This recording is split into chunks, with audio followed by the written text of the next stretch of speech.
Hello and welcome to another edition of Critical Q&A, the show where I answer your questions based on what you've left for me in the comment section of my Q&A videos or have sent to me by email at askchrisshelton@gmail.com. Okay guys, so it is a week today, it's a week as I'm making this right now, from my wedding. So next week I will have, at least I'm planning on having a critical Q&A done beforehand for you guys for next weekend, as well as a podcast. And then the week after my wedding, I'll be going on a honeymoon for a week. So I'm gonna try to get some content put up on the channel beforehand to have it set up to come out while I'm out on the road having a week of marital bliss. So anyway, so we'll see how successful I am at that with all the other things happening, but I have a plan and I am working on it, and I hope that there won't be any major interruptions. There might not be a Thursday video next week. There will be one this week, this Thursday coming up, but the next week I might skip out on that one, not sure yet. But there will be a podcast and there will be a critical Q&A. So, but I'll get all that done beforehand so I don't have to do that while I'm out on the road. Okay, that being said, let's go ahead and get on with your question. Oh, one last thing I also wanted to mention is that I did a Patreon-only hangout today for an hour with my Patreon supporters. That was a lot of fun. About 17 or so of them showed up, I think, at the peak of the time. Did a little Q&A, did some conversation about some more private matters of mine, some future planning that I have that I wanted to get some of their feedback on.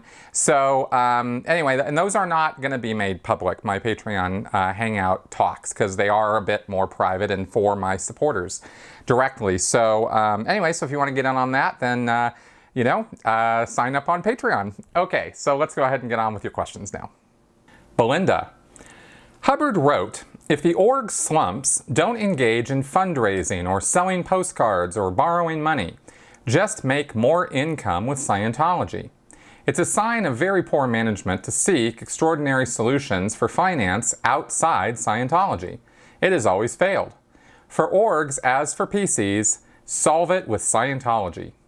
Every time I myself have sought to solve finance or personnel in other ways than Scientology, I have lost out. So I can tell you from experience that org solvency lies in more Scientology, not patented combs or fundraising barbecues. Policy letter of 24 February 1964 called Urgent Org Programming. Not only have there been too numerous to count fundraisers, especially barbecues, over the past 20 years, there were the basics, used exclusively to raise money, and the golden age of tech, which basically squirreled the original tech, supposedly another absolute no-no, in an attempt to generate more revenue. In fact, this precipitated a major exodus of long-termers who left in protest. So, how is it that they continue their fair game tactics because it's what Ron said to do and the tech can't be changed? This might have worked in the past, but has backfired stupendously since the advent of the internet/anonymous. Is the bionic runt really so stupid? All right, a lot to unpack in this question. Thank you for this, Belinda. Okay, so actually, no. David Miscavige is actually a pretty smart guy. Because if you look at Scientology right now, I mean, PR-wise, he's a bloody disaster. But in terms of running Scientology and getting, people, getting money out of people and keeping the thing going, he's doing just fine as far as the goals that he wants to accomplish. And he has succeeded over the last 20 years or so. Actually, I think it goes back 25 to the early 1990s when he first really started working on this in earnest.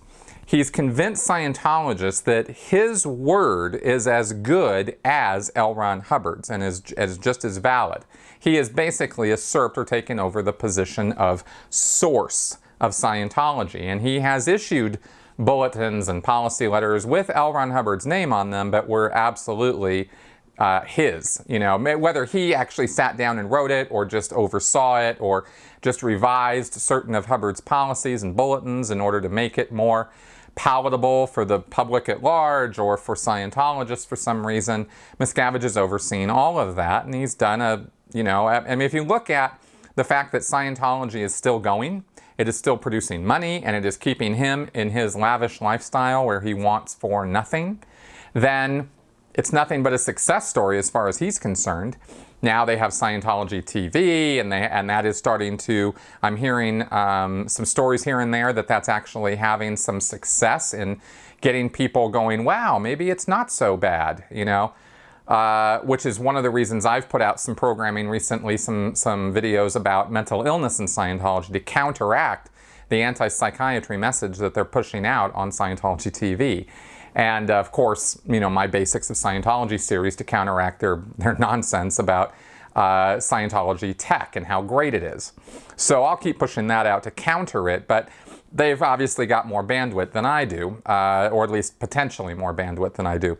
So they are, not going anywhere, they're not going to disappear tomorrow or anything like that. So his moves, while strategically stupid if looked at compared to, strictly speaking, what L. Ron Hubbard said to do, they're not really stupid, and if you look at the objective results of what's going on with Scientology, which is not to say, I'm not even saying, inferring, or implying that Scientology is some massive success story. They're barely holding on in some places, and they're facing a lot of very serious legal issues and troubles, and a dwindling membership. But that dwindling membership is really just going down to the most fanatical, or those who just can't, through the emotional blackmail of disconnection. It's also getting down to those who just can't ever stop being Scientologists, even if it's only showing up at the events and throwing them a bone every now and again because they have to make appearances and keep up that they're still a Scientologist. I mean, that's working to some degree. The only place that Miscavige is really falling down is in putting enough effort and enough of the successful things that were done earlier in Scientology, really before Miscavige's time, to bring in new members, bring in new membership. That has been the big bugbear for them, and because of the critics speaking out and because of Anonymous and then the documentaries and TV shows. So I'd say there's a bit of a balancing act right now on it, more so than it's a dismal failure. The quote that you read, though, is valid L. Ron Hubbard policy. The quote on, don't engage in fundraising and barbecues and stuff like that. I mean, it's in the policy, unless they've managed to revise that policy now and it's no longer in there, which would not surprise me, to be totally honest with you. But if it still exists, Scientologists just sort of reconcile that with, yeah, but this is Ideal Org fundraising, so it's different. Because we're investing in Scientology. The Basics, for example, I mean, yes, sure, there was a money grab there, absolutely. But it was also a copyright issue. They had to reprint those books with all those revisions because the copyrights were about to go into the public sector. And once that happens, then the material is, how do you charge for stuff that's just available anywhere? So they had to keep the secret sauce kind of secret and kind of special and exclusive to what the Church of Scientology will offer its parishioners, or its public. Customers, really, is the word I should use. And so they did this massive revision of all of the basic books, and they put out all these new lectures that had never seen the light of day. And all of that is, covered under trademark and copyright law, so that Scientology can claim exclusive ownership to it. That was a really big driver with the Basics, which none of us realized until and I didn't see it until after I got out and learned about copyright law. I don't think most Scientologists know too much about that. And as far as the Ideal Org, as far as the Golden Age of Tech goes, which is the other thing you mentioned in your question, that was actually, as far as Scientology was concerned, that was a 1996 revision of Scientology training, and it was a total rework of how Scientology training is done.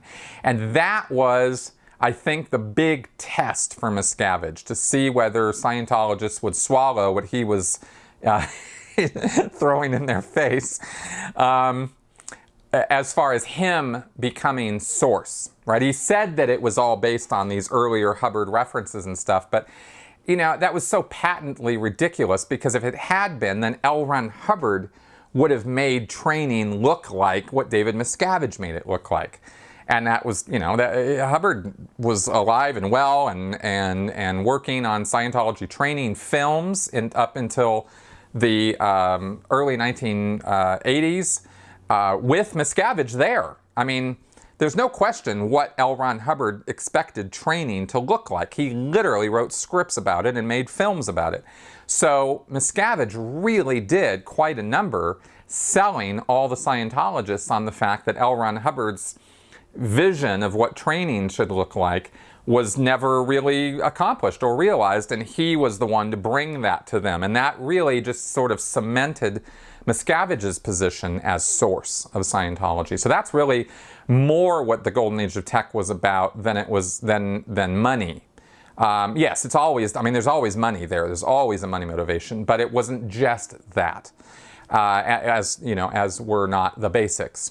And of course, the Ideal Org program is not, strictly speaking, only about money. It's also about property and the PR value of looking like you are expanding and successful, even if you're not. And also, it also fills a niche because the IRS needs to see money being reinvested into the organization. Otherwise, the IRS will revoke tax-exempt status. You can't just hoard the money that you make as a nonprofit. So that's kind of how I see all of that. So I don't necessarily know that the Bionic Runt is really so stupid in some ways. It's easier as a critic to call him out on things when he is clearly and blatantly violating Hubbard's rules and policies. But the Scientologists aren't listening. They're going along with it. And Miscavige has really mastered the art of playing them.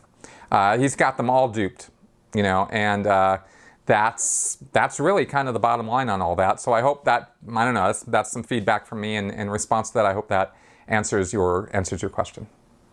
Martin Blue. Increasingly, over the past several months, I've noticed an increase in expressions of religious and political belief from friends and acquaintances. These mostly come in the form of encouragement or commiseration. I've been or will be praying for you, and similar sentiments. Turn to the Lord and He will help you through your difficulty. Sometimes there is an accompanying lecture on some variation of religious dogma. I'm beginning to take offense at the presumptuous nature of these communications.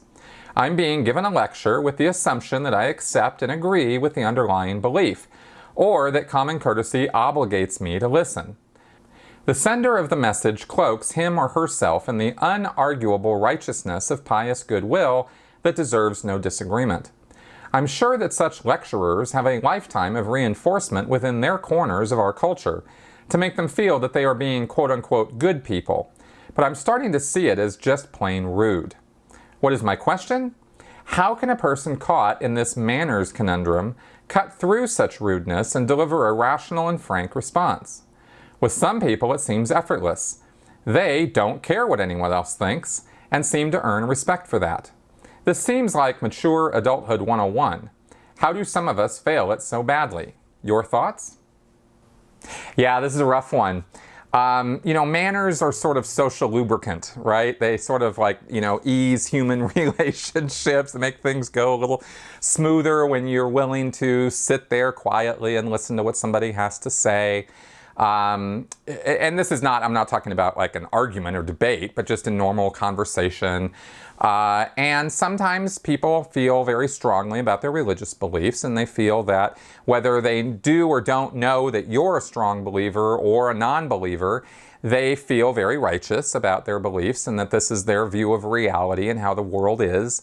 And so they feel obligated, really, from their own moral sense, to communicate or express their condolences or feelings or ideas about whatever the issue is at hand. And to a certain degree, that's fine. I mean, in any social situation, there's nothing wrong with that, particularly if a person is taking a couple sentences maybe and expressing some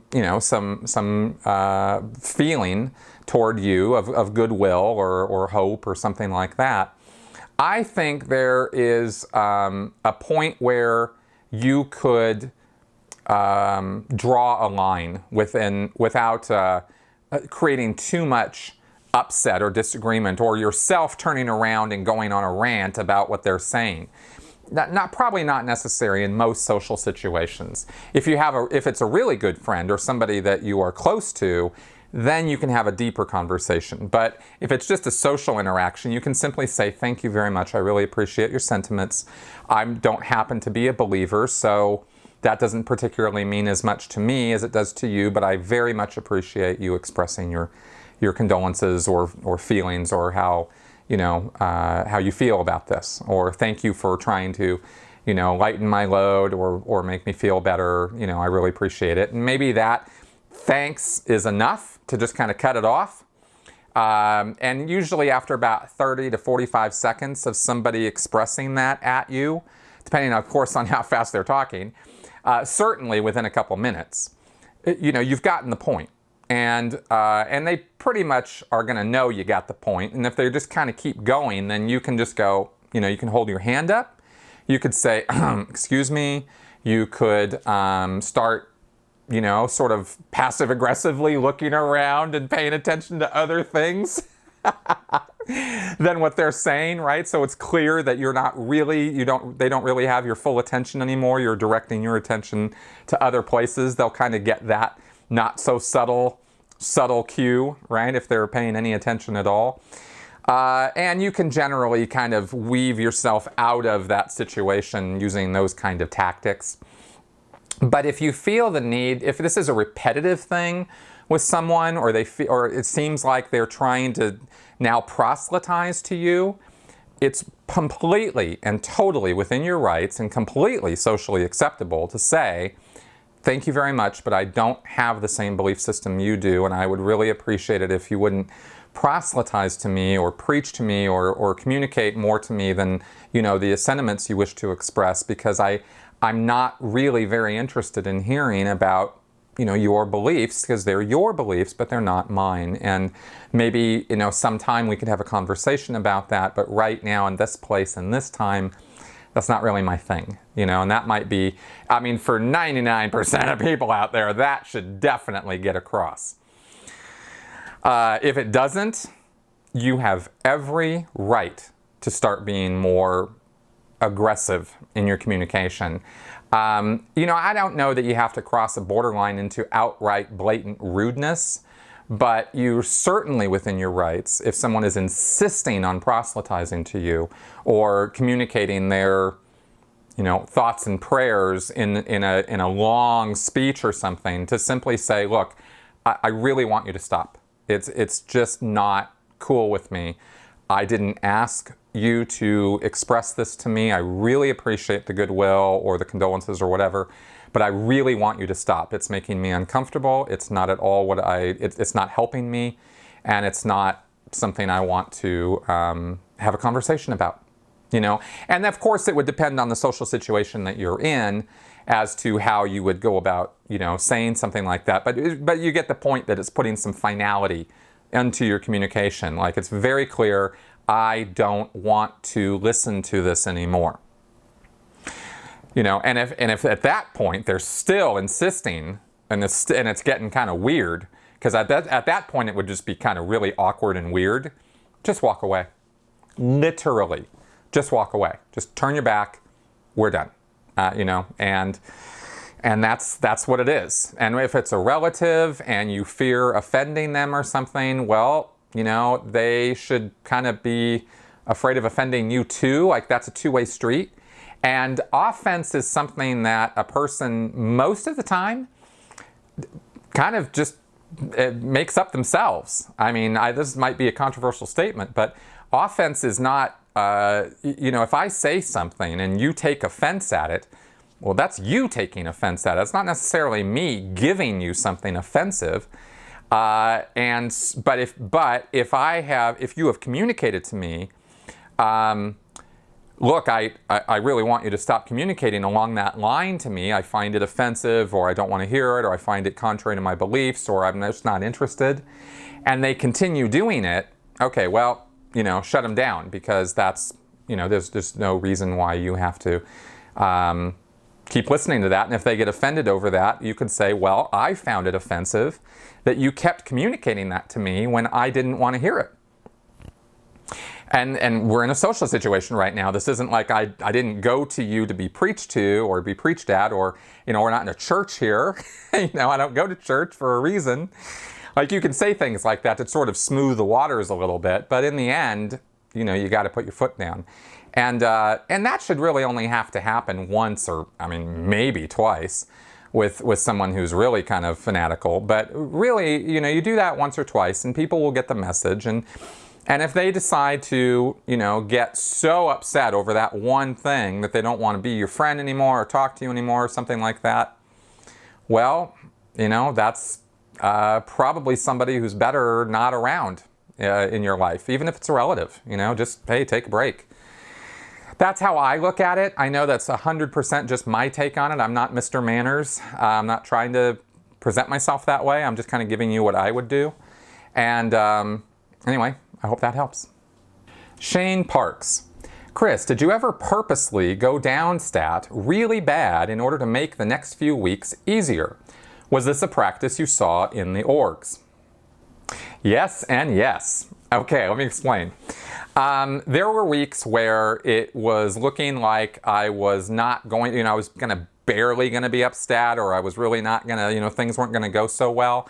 And I, a couple times, fudged some figures to count some of the statistic that I was counting after 2 o'clock, even though it, strictly speaking, happened before Thursday at 2 o'clock, so that I could start my next week on a little bit of a boost, because my last week was just not going to be salvaged no matter what. Maybe, it was like the graph was going down, and if I counted these things, then it might have done this, but it wasn't going to do this, right? It wasn't going to go up. So I was like, well, just, screw it. So I would not, work so hard or try so hard to get it in before 2 o'clock. In the birthday game, statistics are counted on a 3-week trend. So I'm just going to make this in the air here, but you have a line, line, line. 4 dots, 3 lines, okay? Week, week, week, week, right? And it's going to go up, or it's going to go, level, or it's going to go down. And I definitely saw and heard about orgs who would get a statistic to go on a 3-week up, and then the next week, rather than spike it again, even if they could have, they only got a squeaker, and that kept the 3-week thing going. And then the following week, it could actually go down, and they'd still be uptrending on 3 weeks, even though for 1 week, the statistic went down.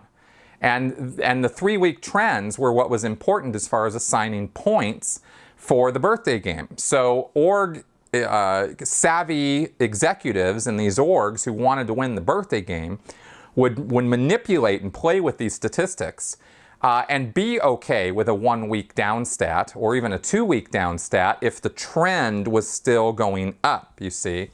Now, generally speaking, they're always going to go down at some point. So you want to play and manipulate those statistics as much as you can to keep those trends going up.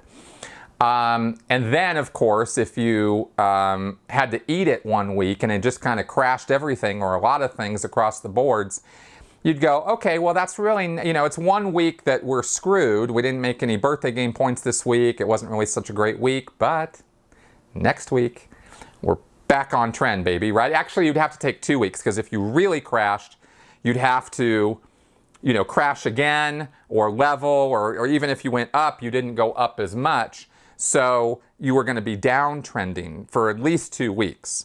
So you kind of bite the bullet and you do what you can, but you prep things so that 3 weeks from now and 4 weeks from now, you're going to spike stuff again. This is about as far into the future as org staff would think with their statistics. And it was mainly the EDs, the executive directors, who were doing this kind of planning. Most of the worker bees were just sort of like, kind of going along doing whatever they were doing, trying to stay out of trouble. Because you would still get into trouble if you had a 1 week down. And if you had a 2 week down, that was really not good. But the executives, the savvy ones, always knew that the 3 week trends were what really counted. So that's how they would watch those statistics, and that's why they would even purposefully let the stats crash or not work on a particular statistic as hard as maybe some other ones, because they were playing the numbers in order to manipulate the stats for the points.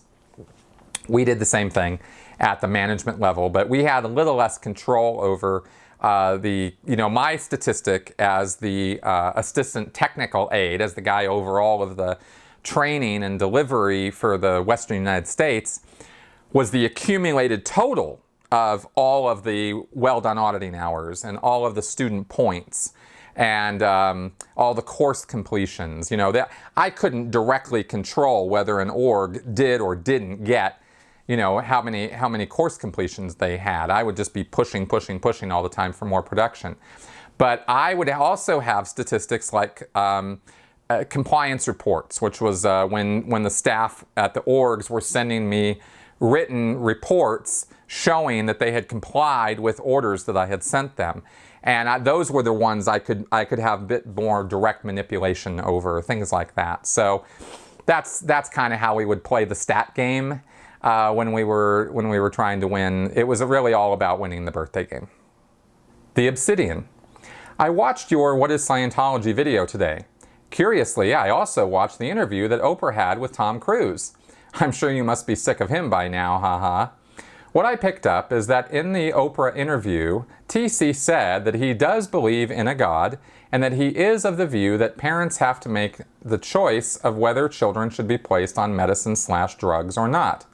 This contradicts the view of the intense dislike of psychs, as was clearly visible in his meltdown on the interview with Matt Lauer. Do you think this is an attempt to create better PR, or is TC speaking out of both sides of his mouth, since he is OT7, I believe, or at that time he may have been OT5? As you mentioned in your speech, belief in God is good and well in the lower levels of Scientology, but as one moves up the bridge, it becomes less or frowned upon and not encouraged. If the above assumptions are correct, do you think he would have been disciplined for anti-Scientology views? But then Scientology does not frown upon people not being totally forthcoming. I would love to hear your views on this. All right, Tom Cruise, psych drugs, and God. Oh boy. So Tom Cruise really screwed up on Matt Lauer, and it was really acknowledged that he screwed up, to the point that Tom Cruise apologized to Matt Lauer for being so antagonistic and in his face during that interview. And also to Brooke Shields, because he directly insulted her and her unfortunate, situation with mental illness. So that was a recognized screw up. And if Tom Cruise got in trouble for anything, it was being too vociferous about the anti-psych message in a medium and format where it wasn't really called for and wasn't appropriate.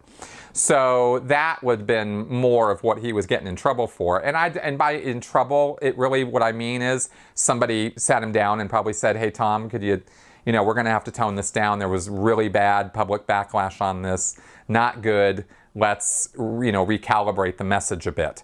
So when he went on to Oprah, which I'm assuming is after the Matt Lauer interview, the one you're referring to, his messaging was much more public friendly, okay? And I'm sure he drilled it and practiced it before he did it, because that's the kind of guy he is.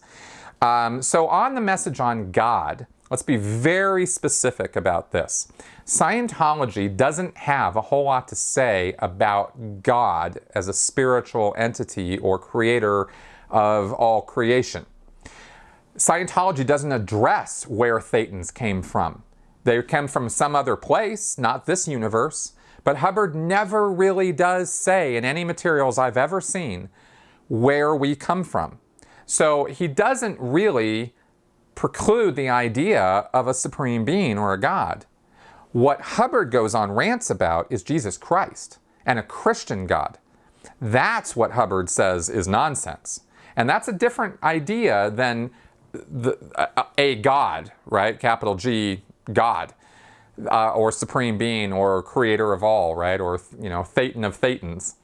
Hubbard opened up the door to the possibility that such something existed, and he said in the materials of Scientology that it is only when you go all the way through all the dynamics and have achieved a full awareness on all the first 7 of the dynamics that you will achieve a true understanding of the 8th dynamic, which is God or infinity. So Hubbard wasn't anti-God so much as he was anti-Christian. He hated the Catholics and the Christians. He hated the control mechanisms of those religions. He while creating a very 1984 authoritarian dictator led religious group, at the same time he railed against other people who had done that.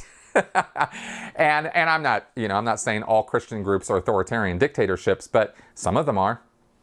And if you're going to have a problem with me saying that, well, I'm just going to point you to the Westboro Baptists or Bill Gothard's group or any number of destructive cults out there that use Christian theology as the fundamental belief system that they operate on. Okay, it's just a fact, guys. So that exists out there, and Hubbard railed against that in order to counter-position the Church of Scientology as not that. That was sort of the way that was communicated to Scientologists. So Scientologists have this view that the Christian Church, and especially like the Catholics, they're the authoritarian ones. They're the ones who are dictating your life to you. They're the ones who are the heavy control guys. And they use lies to manipulate their followers and that sort of thing. So that's the anti-church message within the Church of Scientology. And I'm sure Tom Cruise still believes all of that. Yet he can go on Oprah and he can deliver an acceptable truth that, sure, I believe in a God. I mean, it doesn't harm him or his Scientology beliefs in any way to say that statement. No one's going to give him a hard time about it. No one in Scientology is going to say, dude, really? You believe in God? Scientology is not atheistic. So they're not going to have a problem with that. You can believe whatever you want to believe about God in Scientology. But if you start talking about Jesus and salvation and giving yourself over and you have to go to confession and this kind of thing, then Scientologists are going to have a problem with what you're saying. And it's going to be very hard for you to maintain those beliefs in the face of OT3, where L. Ron Hubbard specifically states that all of religion, the Christian religion, gods, devils, worship, Jesus Christ, all of those trappings of religion are implants from Xenu and other dark forces over all the years. That's what the message from within Scientology is about. So I hope I've clearly differentiated those two things. And that, I think, answers every point on the question. So there you go. Eddie Pillow, what are the books, shows, or movies that defined you? Okay, well, I think I'm not really so different from probably most everybody else, that I think the things that I saw when I was a kid probably defined me more than anything else in terms of my worldviews and ideas and about things and how things should be. And I feel fortunate in that I grew up in the 1970s when Spielberg and Lucas became gigantic filmmakers, and through the 80s. And so I was witness to and fully involved in the Star Wars movies and also Spielberg's movies. I was huge on those. I would see these movies, I'd get very, very interested in them and the subject matter, and I'd go to the library because I was a voracious reader. And I would just read and study everything about these subjects that I was so fascinated by because of the movies. Close Encounters of the Third Kind turned me on to UFOs like nothing else. Jaws, I learned all about sharks. I mean, I just went hog wild with this stuff. Raiders of the Lost Ark, oh my God, that combined everything into the most perfect movie ever as far as I was concerned. So I was really into the values that those movies preached, which were family values, and were, I think they provided a fairly good moral compass. And of course, I read a lot. I read tons of books. I was very much into fantasy and science fiction. Read Tolkien. Oh gosh, there's just such an array of authors that I was exposed to when I was a kid. Historical fiction, science fiction, fantasy. Terry Goodkind, Isaac Asimov, Ray Bradbury. I mean, all those stories. Some of them were obviously, older stories. The Twilight Zone, which were morality tales, really. I love the old Twilight Zones and the new ones. I think there's been 3 iterations of the Twilight Zone, and I loved all of them. So those were the kind of things that sort of shaped my worldview. And probably one of the biggest influences on me when I was a kid was Stephen King. Because in addition to all the fantasy and sci-fi and wild stuff, Stephen King kind of taught me or showed me a way of writing that I loved his style. I loved the content of his stories, but mostly I loved the style of his writing. And I just picked up on it right away. And I started writing mirroring his style. Because when you first start out, you don't have a style. You got to work at it, and you got to write and write and write before you'll come up with your own. It's kind of how it works. So I emulated him, and I read his books on writing, Dance Macabre, and another short book that he wrote called On Writing. And I really, that was what shaped me to want to be a writer and a teacher, because I was going to go into writing through teaching, just like he did. So I'd say that was a pretty big influence on me. And the only thing that became a bigger influence was Scientology. And I've tried to keep the good and winnow out the bad at this point. And I think I've done an okay job at that. I mean, I learned morality through Scientology. I learned about good and evil as a kid. The idea of committing harmful acts, or what are called overts in Scientology, as a no-no, that they would have spiritual consequences. That they would sort of sit on your conscience and prey on you. I think that's a valuable lesson, actually, for a kid to learn, is that your actions have consequences. That when you take things or hurt things, that you're affecting more than just you. And I learned those things, and I learned them through Hubbard's policies and his influences. I talked about a book called Miracles for Breakfast, which was written by Ruth Minshall, who was a Scientologist, and she basically took Hubbard's work and kind of secularized it and turned it into these couple books that she wrote that more simply communicated Hubbard's concepts, but it was 100% Hubbard. And so I had a pretty strong moral compass when I was a kid in terms of defining right and wrong, and also feeling a sort of a strength in goodness and in maintaining a clean conscience. That was really important to me growing up, and I've since coming out of Scientology and looking at the world at large and stuff, it would be, it's a good lesson for people to have. So I think that that shaped me, and of course Scientology did. More recently, of course, critical thinking, and I'd say Carl Sagan's book called A Demon-Haunted World, Science as a Light or a Candle in the Darkness, was a very, very influential book for me. So that's what I can say about that. I hope that answers your question.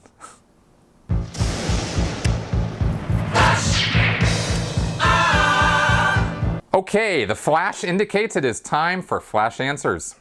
Kevin Hagler, do you think the church doesn't prioritize Sea Org members going up the bridge because auditing Sea Org members doesn't generate revenue? Yes, I think that's exactly why the Sea Org does not get its own staff up the bridge. They have the resources for it, and they sure as hell have the time. But there is almost zero attention placed on getting Sea Org members up the bridge, and you got to fight to do your study and get into session and actually make it. And it shouldn't be so much of a fight. I was in the Sea Org for 17 years, and I did not make one step of progress on that bridge to total freedom. So, and it definitely had to do with how many auditors were available to audit me, and that had to do with all the auditors being public auditors, not staff auditors. Sid Meow. I have a question about being an illegal PC due to being institutionalized. Would a case supervisor consider a 12-step rehab as being institutionalized, assuming the person did not receive any psychiatric drugs while at the rehab and only went there to get sober? They would have had counseling sessions with licensed counselors and therapists, but no actual prescription of psychoactive drugs. No, that would not make somebody an illegal PC. Generally speaking, you have to be some kind of a security threat or have had neurological damage or have had extensive psychiatric drug history in order to be considered an illegal PC. And that was according to the old rules. Now, that's not even part of the phrasing so much as the security threat aspect of it, at least according to what I remember from having read the revised policies about illegal PCs. So now it's really OSA's call, and if they don't think you're a security threat, then they won't label you an illegal PC. Leo Taxel.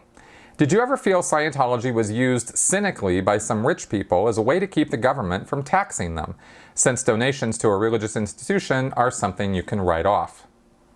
No, I never saw anything even remotely like that. When you're a Scientologist, you're all in. And the level of dedication required to be a Scientologist, especially, the rich ones, is high. And so you're not going to do it just to get a tax write-off. There's way easier ways to donate your money to get tax write-offs without having to become a Scientologist. However, I did see people make sure that they donated a lot of money to Scientology to get maximal amounts of tax write-off. I did see that, especially come the end of the year when Scientology is encouraging that kind of behavior. But that's a little bit different, I think, from the intent of your question. Okay, everybody, that is our show for this week. Thanks for coming around. I will look forward to the next week, which is going to be nerve-wracking insanity in Shelton Land. But I hope to get those videos done for next week, and I will keep you guys informed via Twitter and my YouTube channel as if anything changes from what I've described at the beginning of the show here.